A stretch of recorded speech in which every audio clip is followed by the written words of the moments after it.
The workshop I taught this week, in collaboration with the Indian Land Tenure Foundation, confirms everything that I believe in terms of why spatial thinking and geotechnology matters in education and beyond. Number one, the workshop I gave was face-to-face GIS for upper secondary school students, one of the audiences that I'm very, very passionate about reaching. By day 2, not only were the students following my lessons, but they were self-directing their learning, digging deeper than what I was showing, and in many instances ahead of me in the workshop.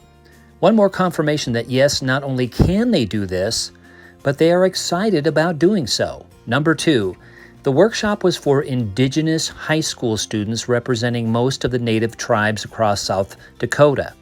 One more confirmation, again, that holistic, critical, and spatial thinking is important for GIS success, and that this approach is valid for students from a wide diversity of backgrounds. That is, it's not just for students from elite schools or even necessarily for students who love technology. We had students there who were interested in cultural studies, art, design, and many other things.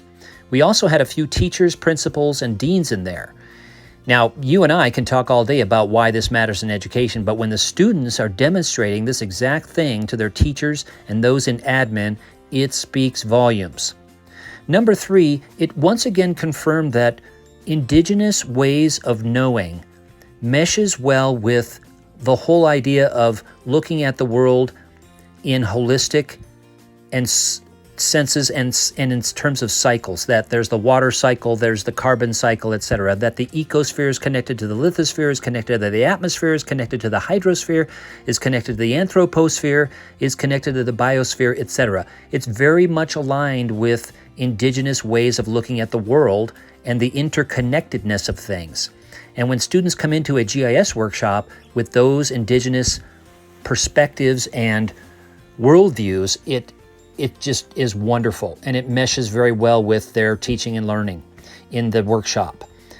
And number 4, students feel respected by this approach, and their behavior rises to the occasion. They are treated as adults. They're not just valued for their ability to fill out test questions like in much of K-12 education. To be sure, I do believe that there are wonderful people in K-12 education and that there are wonderfully innovative educators there, but largely students are just asked for answers on test questions. And here, their views are actively sought. And also, not all questions have one correct or even an answer right away. They require thinking and may need, oftentimes, further investigation. These are complex problems that we're trying to solve on our Earth, under the Earth, and over our Earth. Cultural preservation, land rights, water, energy, human health, transportation, and so much more. All the UN SDGs, the Sustainable Development Goals, have to do with spatial thinking.